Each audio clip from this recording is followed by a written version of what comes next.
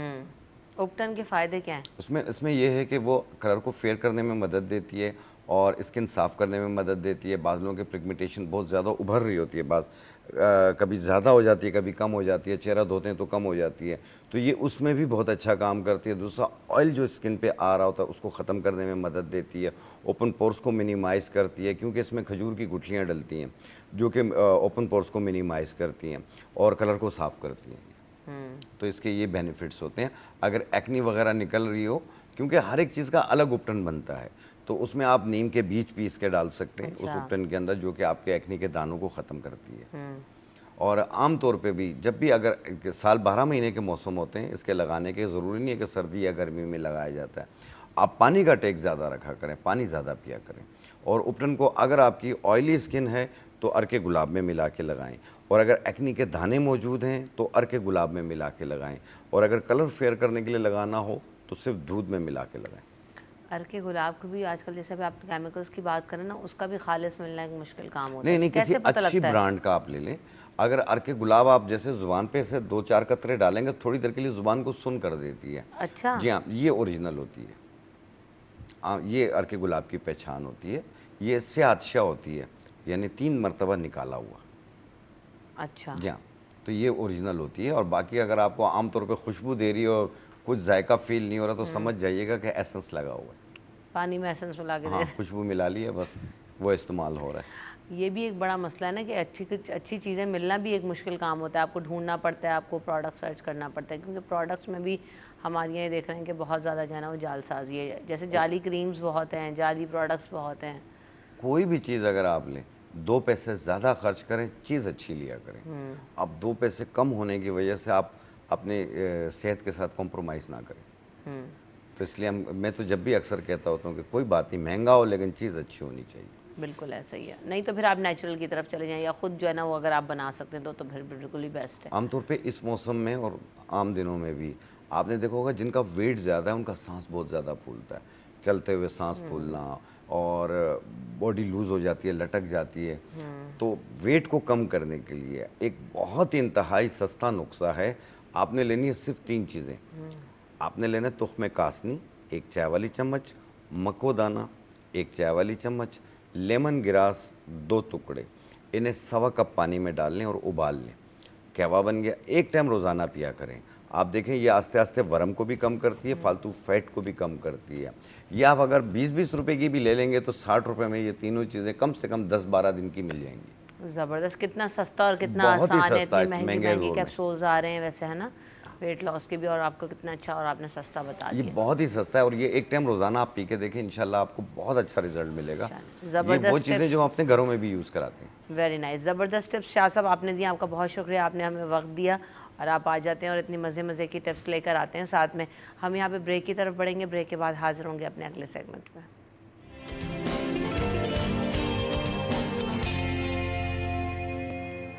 Welcome back in city at 10. تو جیسے کہ میں نے آغاز میں آپ کو بتایا تھا کہ اس وقت جو ہے ہم دیکھ رہے ہیں کہ جو صورتحال ہے, اور اس صورتحال میں ہم نے یہ بھی دیکھنا ہے کہ آج یہ کہا گیا ہے کہ رعایت حلال کمیٹی کا اجلاس ہوگا, اور اس اجلاس میں جو ہے وہ آج فیصلہ کیا جائے گا, چاند دیکھا جائے گا کہ چاند اب کب ہوگا.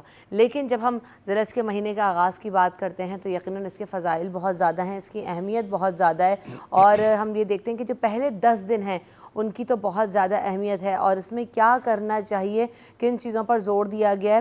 تو ہمیں آج ہم وہ سیکھنے کی کوشش کریں گے. اور نبی اکرم صلی اللہ علیہ وسلم کی حدیث بھی ہے کہ کوئی بھی دن اس میں ایسا نہیں ہے جس میں نیک عمل کرنا اللہ تعالیٰ کو پسند نہیں ہے جتنا ذی الحج کے 10 دنوں میں ہے. تو اس میں زیادہ سے زیادہ نیک اعمال کرنے چاہیے, صدقات کریں, خیرات کریں, روزے رکھیں, کیا کیا کر سکتے ہیں, کس طرح کر سکتے ہیں, ان تمام چیزوں پر ہم بات کریں گے. اور ایک اور چیز یہ کہ نبی اکرم صلی اللہ علیہ وسلم سے صحابہ اکرام نے پوچھا کہ یا رسول اللہ, کیا اللہ کے راستے میں جہاد کرنا بھی اس سے زیادہ افضل نہیں ہے؟ تو آپ صلی اللہ علیہ وسلم نے فرمایا کہ اللہ تعالیٰ کے راستے میں جہاد کرنا بھی ان 10 دنوں میں عبادات کرنے سے زیادہ افضل نہیں ہے. ہر شخص اپنی جان اور مال کے ساتھ جہاد پر تو جاتا ہے, لیکن ان میں سے کسی بھی چیز کو واپس لے آئے. اس سے بہتر یہ ہے کہ وہ ان تمام جو 10 دن اللہ تعالیٰ کی طرف سے دیے گئے ہیں ان میں عبادات کا اہتمام کریں. کس کس طریقے سے کر سکتے ہیں, کیا کیا طریقہ کار ہے, اور اس کا جو ثواب ہے وہ کتنا ہے اور ان دنوں میں کرنے کے کام کیا ہیں، ان تمام چیزوں پر ہم بات کریں گے. ذوالحج کے مہینے کے فضائل بھی جانیں گے. ہمارے ساتھ علامہ صاحب موجود ہیں. ویلکم کرتے ہیں علامہ صاحب کو شو میں. السلام علیکم، کیسے ہیں آپ؟ وعلیکم السلام، الحمدللہ. آپ ٹھیک ہیں؟ الحمدللہ، اللہ کا شکر ہے، بہت احسان ہے. جب ہم ذوالحج کے مہینے کی اور فضیلتوں کی بات کرتے ہیں، جب ہم اس پہ دیکھتے ہیں تو علامہ صاحب میں دیکھتی ہوں کہ ایسا لگتا ہے کہ جو جیک پاٹ رمضان کو تو ہم کہتے ہیں نا کہ وہ مہینہ آ گیا جس میں بہت کچھ کما سکتے ہیں اور بہت ساری فضیلتیں ہیں. اسی طرح سے جب ذوالحج کے 10 دن ملتے ہیں تو یہ اللہ تعالیٰ کی طرف سے کتنا بڑا تحفہ ہے، ان کی کتنی زیادہ اہمیت ہے، اس کے بارے میں آپ روشنی ڈالیے گا سب سے پہلے.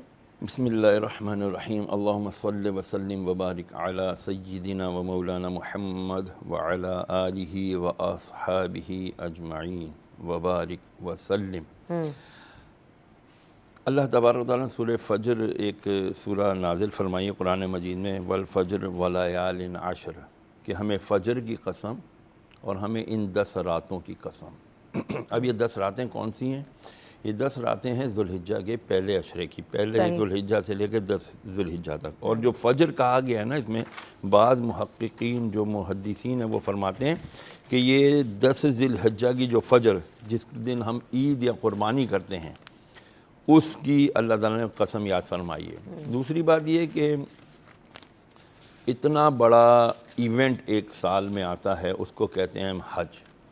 حج کیا ہوتا ہے وہ سب کو پتہ ہے کہ حضور نبی کریم علیہ السلام نے ارشاد فرمایا، جس کا مفہوم ہے کہ جس نے حج کیا اس کے حلال کو حلال جانا، اس کے حرام کو حرام جانا، کوئی یاوہ گوئی کوئی غلط چیز نہ کی، تو وہ گناہوں سے ایسا پاک ہو گیا کہ جیسا اس دن تھا جس دن اس کی ماں نے اس کو جنم دیا تھا، یعنی اس پر کوئی گناہ نہ ہوگا.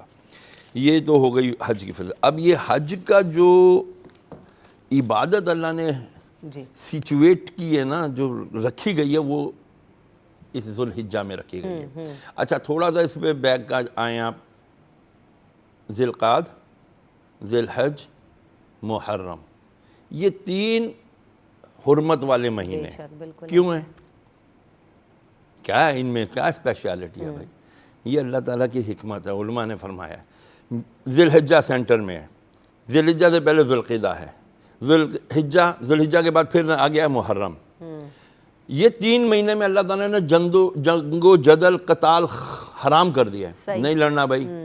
یہاں تک کہ جب اسلام نہیں آیا تھا، کفار بھی ان 3 مہینوں میں جنگ و جدل نہیں کیا کرتے تھے. یہ کیونکہ جب لوگ، اب تو ظاہر بات ہے ہم تو 2 گھنٹے 4 گھنٹے میں جدہ پہنچ جاتے ہیں یہاں سے، پہلے مہینوں کا سفر ہوتا تھا.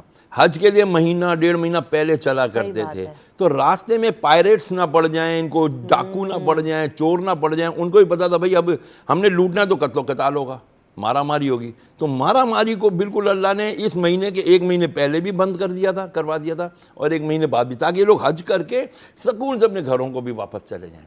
تو یہ اس کے اندر ایک حکمت تھی ان 3 مہینوں کو. اور پھر ایک فضیلت والا مہینہ رجب کا بھی آتا ہے، اس کے اندر آتی ہے فضیلت. ایک میں آتی ہے روایت میں کہ رمضان کی حرمت ہے. بہرحال عرض کرنے کا مطلب یہ ہے کہ اللہ نے اس مہینے کو بڑا سیکیور کیا ہے. 1 مہینہ پہلے اور 1 مہینہ بعد میں اس کے اوپر قتل و غارت، وار، بیٹل سب حرام قرار دے دی گئی ہے. اس کی حرمت کا اس سے میں اندازہ لگا لیں. دوسری بات، عمر خطاب رضی اللہ عنہ فرماتے ہیں کہ مجھ سے ایک یہودی نے کہا تمہارے پاس ایک آیت ایسی ہے قرآن میں، اگر وہ ہمیں ملی ہوتی نا تو ہم اس کو عید بنا لیتے. بولا ہاں وہ مجھے پتا ہے، سورہ مائدہ کی آیت ہے جو اللہ نے فرمایا کہ آج ہم نے دین تمہارا مکمل کر دیا اور اپنی نعمتیں تم پر تمام کر دی ہیں. تو حضرت عمر خطاب کہتے ہیں ہاں مجھے پتہ ہے وہ آیت ہے، اور یہ اس وقت نازل ہوئی تھی جب میرے آقا علیہ السلام میدان عرفات میں کھڑے تھے، حج مکمل فرما رہے تھے، اور اللہ تعالیٰ نے اس وقت دین مکمل کر دیا تھا. اچھا اب ہم کہتے ہیں، ہم نے ابھی آپ نے انٹرو میں بتایا کہ جی ان دنوں میں، ان 10 دنوں میں، اچھا میں بڑا خوش ہوا، I was really glad to see کہ یار ایک اینکر نے اتنی اسٹڈی کی ہوئی ہے کہ جی ہاں یہ اتنا اس کے عمل، ان 10 دنوں میں جو اعمال ہیں ان سے زیادہ ثواب ہی کسی کا نہیں ہے. ان 10 دنوں میں زیادہ عمل کرنا چاہیے، نیک عمل کرنے چاہیے. کیوں ثواب نہیں ہے؟ اس کو یوں سمجھ لیجئے کہ کچھ بھی کر لو آپ کو مہنگی بجلی کا بل بھرنا ہے، یہ اس سے زیادہ مہنگا ہو نہیں. صحیح بات ہے. ان اے لائٹر موڈ. بلکہ میں تو کہہ رہی ہوں کہ ان 10 دنوں میں جو ہے نا زیادہ سے زیادہ بجلی کے بلوں سے چھٹکارا حاصل کرنے کی دعا کر لیجئے. ساری امت میں جو ہے نا مل کے کر لیں. بند کر لیں ہم نے. نہیں تو یہ بڑے بل بھائی اللہ تعالیٰ سے جو مانگیں گے وہ دے دے گا, جی بالکل جس نیت سے مانگیں گے وہ تو دے دے یہ گا. 10 راتیں 10 دن ایسے ہیں کہ اس کے اندر میجورٹی. اچھا ایک اس میں ابن ماجہ کی ایک روایت آتی ہے, میں چاہتا ہوں آپ کے پلیٹ فارم سے اس کی تھوڑی وضاحت ہو جائے. ضرور. ہمارے بڑے لوگ کہتے ہیں جی ناخن کاٹنا چھوڑ دیں اور بال لینا چھوڑ دیں اور یہ سب کچھ کرنا چھوڑ دیں. بالکل جی ہے ایسی روایت, لیکن اس کا بیک گراؤنڈ دیکھیں. اب میرے ناخن بڑے ہیں لیکن میں میل بھر گئی ہے, اب میں کہوں جی نہیں جی ابھی تو یہ 10 دن چل رہے ہیں میں تو نہیں کر سکتا, ایسا نہیں ہے. منع ضرور ہے. اور یہ مشابہت کا ایک صحابی تھے رضی اللہ عنہ, کہتے ہیں یا رسول اللہ صلی اللہ علیہ وسلم میرے پاس ایک بکری میرا دوست چھوڑ گیا, تو اب قربانی کے دن آگے میرے پاس تو ہے کچھ نہیں, تو میں کیا کروں, میں اس کی بکری قربان کر دوں اپنی قربانی کے لیے.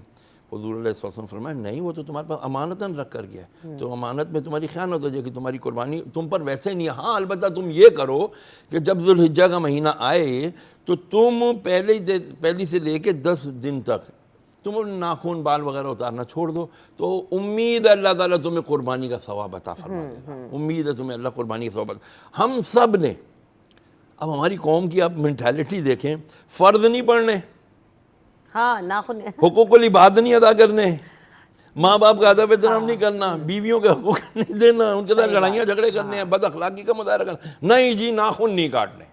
ابے بھائی انہائیجین ہو رہے ہو, برا لگ رہا ہے. اسلام تو نظافت و نصف الایمان, وہ طہارت نصف الایمان ہے بھائی, صفائی نصف ایمان ہے. آپ اگر گندگی ہو رہی ہے, انہائیجین ہو رہا ہے, تو بھائی اس کو کاٹ دو, گناہ کوئی نہیں ہے. یہ تو آپ نے اس کو فرض پکڑ لیا, کروشل بات کر دی, کیونکہ یہاں پہ تو نہیں, یہ فائن لائن ہم لوگ بنا لیتے نا ہر جگہ پر, کہ بس اب ایسا ہے تو ایسا ہی ہے.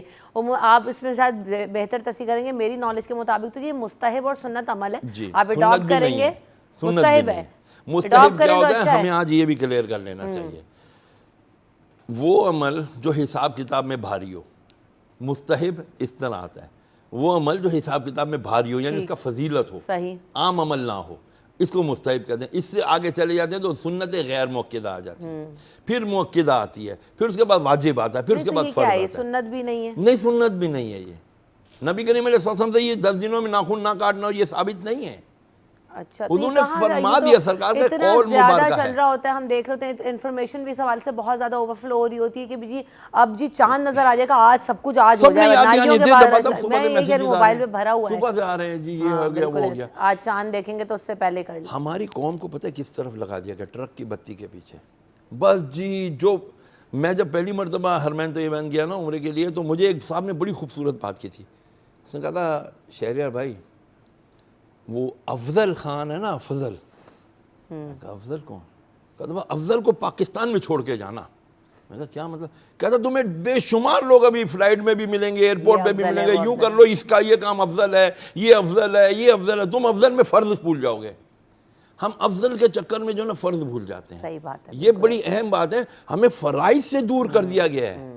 آپ دیکھیں پلان دیکھیں, ڈیوائیڈڈ رول کا یہی بنیادی اصول ہے کہ بھئی ان کو بنیاد سے ہٹا کے فروعات میں ڈال دو. وہ یہ کرنا تو یوں تھا اور یوں تھا. آپ دیکھیں جو ہم نوافل پڑھنا بڑے اچھی بات ہے, جو شب برات کے 6 نوافل مغرب میں کہاں سے لوگ بھاگ بھاگ کر آتے ہیں, کہاں وہ جی نفل نہیں پڑھے میں نے, جلدی سے میں نفل پڑھوں. اور بھائی مغرب کے فرض پڑھے, ہاں وہ تو نہیں پڑھے. اور بھائی خدا کے بندے ڈیوٹی چھوڑ کے تم اوور ٹائم کرنے جا رہے ہو, تمہیں کچھ نہیں ملنے والا. ہاں بالکل ایسا ہی ہے.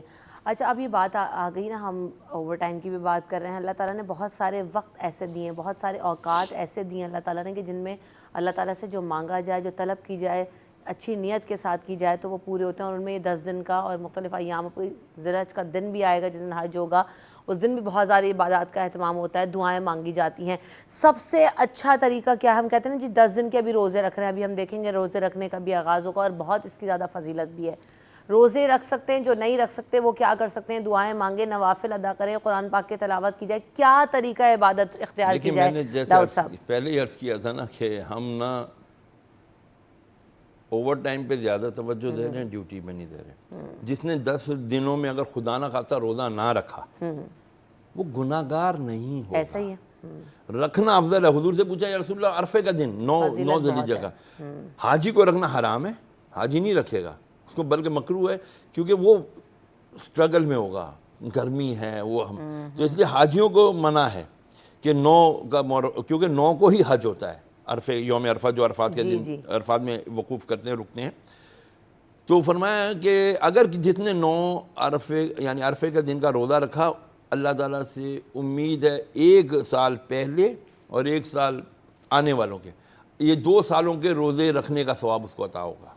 ایک تو فضیلت یہ بیان یہ بھی ایک فرمایا کہ 1 سال پہلے کے اور ایک آنے والے سال کے گناہ اللہ اس کے معاف کر دے گا۔ یہ صغیرہ گناہوں کی طرف ہوتا ہے، کبیرہ گناہ نہیں۔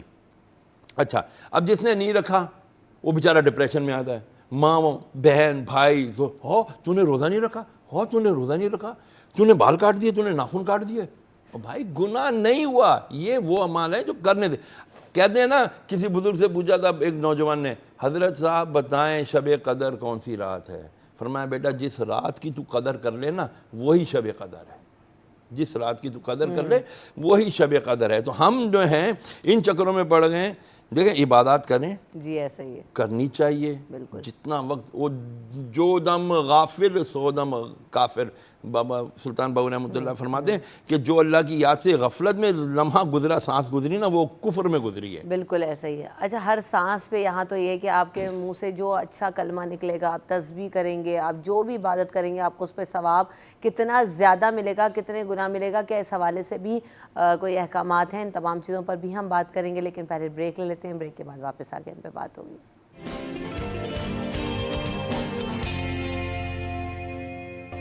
Welcome back in city at 10۔ تو جناب بات ہو رہی ہے ذوالحج کے مہینے کے حوالے سے، دنوں کی فضیلت کے حوالے سے۔ اچھا، یہ کہا جاتا ہے نا کہ اتنے گنا ثواب ملے گا، اور اگر آپ کسی بھی، کیونکہ ہم یہ رمضان میں بھی دیکھ رہے ہیں، ذوالحج میں بھی دیکھتے ہیں کہ اگر آپ صدقہ خیرات کرتے ہیں تو اس کا جو اجر اور ثواب ہے کئی گنا زیادہ ہے۔ تو اس حوالے سے کیا جو ہے نا وہ حدیث ہے، کیا احکامات؟ ہوتا یہ تھا کہ جب بزرگوں نے اور صحابہ کرام علیہ رضوان میں اور تابعین حضرات میں جب یہ ائمہ کرام کے دور میں جب دیکھا کہ لوگ فرائض تو ادا کر ہی رہے ہیں لیکن نوافل اور دیگر عبادات میں کمی ہو رہی ہے، خیرات صدقات میں کمی ہو رہی ہے، تو رسول اللہ علیہ وسلم کی وہ احادیث مبارکہ جو اس وقت اتنی ہائی لائٹڈ نہیں تھی، ان کو ہائی لائٹ کیا گیا، ان کو لایا گیا۔ ارے بھائی تم نے تہجد چھوڑ دیا؟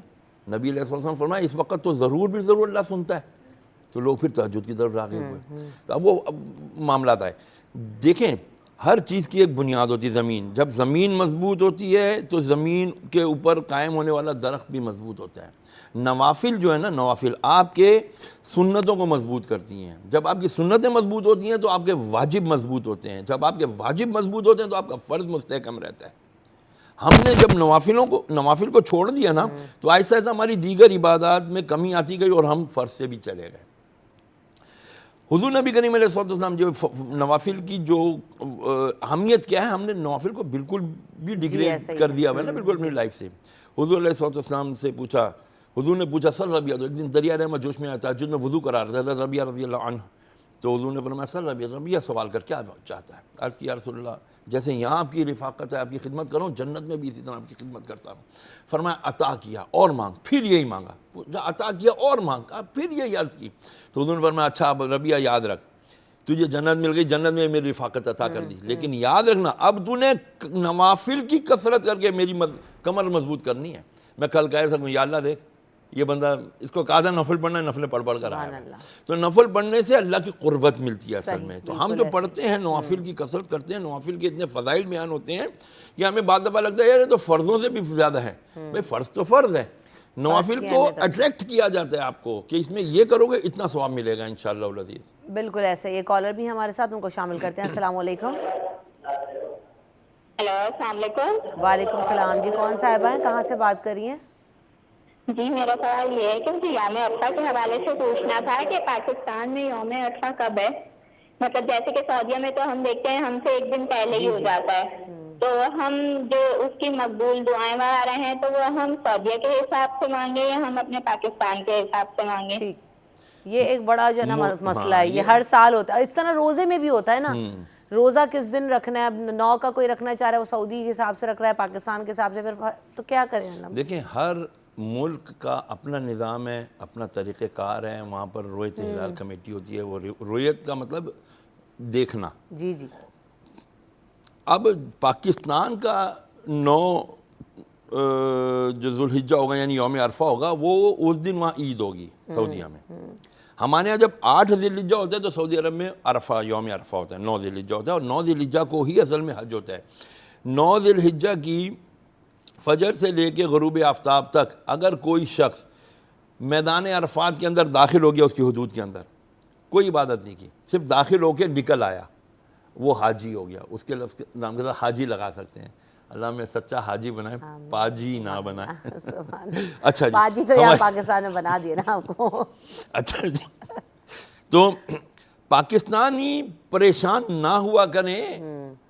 ہم کوئی سعودیہ کی ڈیٹ پر تھوڑی اپنا بل جمع کرانے جاتے ہیں, یہیں کی ڈیٹ پہ جمع کراتے ہیں. تو یہیں کی ڈیٹ کو مقدم رکھا جائے گا, یہاں کا ہی اعتبار کیا جائے گا.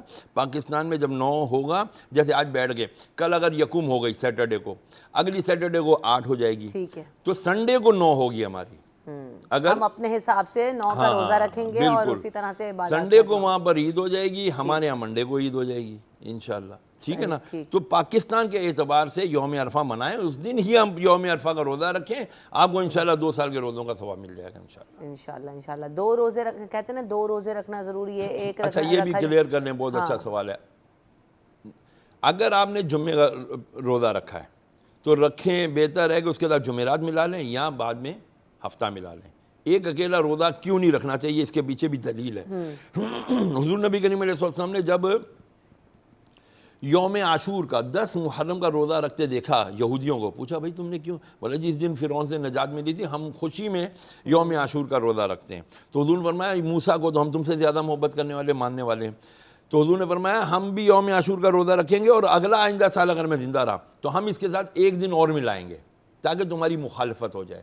یا تو عاشور 9 اور 10 محرم کا روزہ رکھیں, یا 10 اور 11 محرم کا روزہ رکھیں. اسی طرح آپ عرفے کا رکھیں گے تو 8 اور 9 کا رکھ لیں, کیونکہ 10 ذی الحجہ 10 سے لے کے 12 تک 3 دن تو حرام ہے, وہ روزے نہیں رکھ سکتے آپ, بلکہ 4 دن حرام ہے.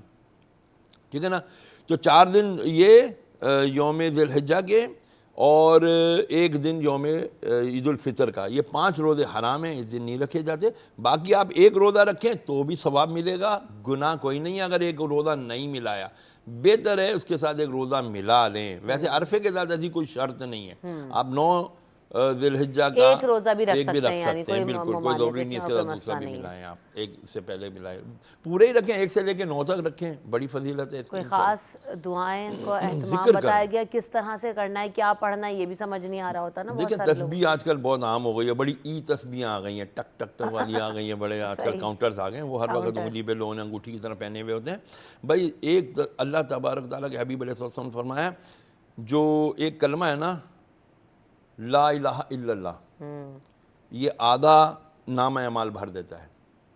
اور فرمایا سبحان اللہ و بحمدہ, یہ جس نے پڑھا سبحان اللہ العظیم, یہ جو ہے نا آدھا اس کو بھر دیتا ہے.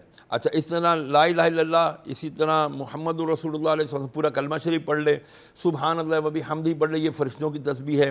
اللہ اکبر, یہ زمین اور آسمان کو بھر دیتا ہے. بس جتنا ہو سکے ان تسبیحات تحلیلات سے اپنی زبان کو تر رکھے, اللہ اکبر کرے, درود و سلام پڑھے. تکبیر جو ہے نا بہت زیادہ کی جاتی ہے نا, تکبیر بہت زیادہ, تکبیرات تشریق جو ہے نا, اللہ اکبر اللہ اکبر اللہ اکبر, لا الہ الا اللہ اللہ اکبر اللہ اکبر وللہ الحمد. یہ 9 ذی الحجہ کی فجر سے لے کے 13 ذی الحجہ کی عصر تک ہر نماز کے بعد کم از کم ایک بار پڑھنا ہر مسلمان پر واجب ہے. مردوں پر بلند آواز سے, خواتین کو ہلکی آواز سے پڑھنا یہ واجب ہے, یہ ضرور پڑھنا چاہیے. اگر کوئی بھول گیا پڑھنا تو گناہ نہیں ہے, نہ اس کا کوئی قضا ہے. بہرحال جتنا ہو سکے یہ والے کلمات پڑھتے رہیں, ان کو کلمہ تشریق کہتے ہیں. جب عید کی نماز پڑھنے کے لیے بھی مرد حضرات نکلیں تو یہ والے کلمات کہتے رہیں کہ یہ ہے کیا, اللہ اکبر اللہ اکبر, اللہ کی کبریائی بیان کی جا رہی ہے. لا الہ الا اللہ, کوئی عبادت نہیں کرنے سوائے اللہ کے, واللہ اکبر سوائے اللہ کے, اور اللہ ہی بڑا ہے, وللہ الحمد, اور اسی کی حمد اور اس کی ثنا ہے. ہمارے یہاں ایک میں چاہتا ہوں کہ لوگوں سے عرض کروں, جب بھی کوئی وظیفہ کریں یا کوئی بھی آیت پڑھیں وظیفے کے طور پر, خدا کے لیے اس کا ترجمہ ضرور مد نظر رکھا کریں. ہمیں فون کرتا حضرت صاحب 21 دن ہو گئے پڑھ لیا, کچھ بھی نہیں ہوا. کیا پڑھا تھا بھائی؟ یہ پڑھا تھا, اس کا مطلب پتہ ہے؟ نہیں. تو یار تجھے پتہ ہی کچھ نہیں ہے تو ایویں جا کے سڑکیں کھودنا شروع کر دے گا تو پانی تھوڑی نکلے گا بھائی. بالکل ایسا ہی. تو سمجھنا چاہیے ہر چیز کو. آج کی شو میں آغاز میں تو آپ نہیں تھے لیکن ہوتے تو آپ بہت زیادہ انجوائے کرتے آج کی کہانی کو. آج کی کہانی میں بھی ہم نے یہی بتایا تھا, سب سے پہلے ہم اپنے شو کا آغاز کہانی سے کرتے ہیں, تو علامہ صاحب اس میں کہانی بھی یہی تھی, اور آج اختتام بھی وہیں پہ کروں گی اپنے شو کا, کہ جو علامہ صاحب نے بات کی کہ آپ پڑھ کیا رہے ہو, تو وہ جو چرواہا تھا وہ بسم اللہ الرحمن الرحیم کو ایسے پڑھتا تھا کہ اس نے یہ بات باندھ لی تھی اپنے پلو سے کہ جی میں اگر بسم اللہ الرحمن الرحیم اللہ تعالیٰ کو کسی بھی کام کے آغاز میں اس کا نام لوں گا تو میرا کام خراب نہیں ہو سکتا, وہ میرے سارے کام کروا دے گا. تو اس توکل کے ساتھ, یقین کے ساتھ, بامعنی ہو کر وہ بسم اللہ پڑھا کرتا تھا اور وہ دریا عبور کر لیا کرتا تھا. تو اسی لیے اگر آپ کو بھی دریا عبور کرنا ہے تو جو بات علامہ صاحب نے کہی کہ جی سمجھیں کہ آپ کر کیا رہے ہیں, آپ 12 روزے بھی رکھ لیں لیکن آپ فضیلت کو نہ سمجھیں, آپ خلوص دل کے ساتھ, خلوص نیت کے ساتھ نہ کریں, اور عبادات اور فرائض کا اہتمام نہ کریں, تو پھر سب یقیناً بیکار ہے. علامہ صاحب آپ نے وقت دیا, آپ کا بہت شکریہ. ہمیں دیجیے اجازت, اپنا خیال رکھیے گا. اللہ نے کے بعد.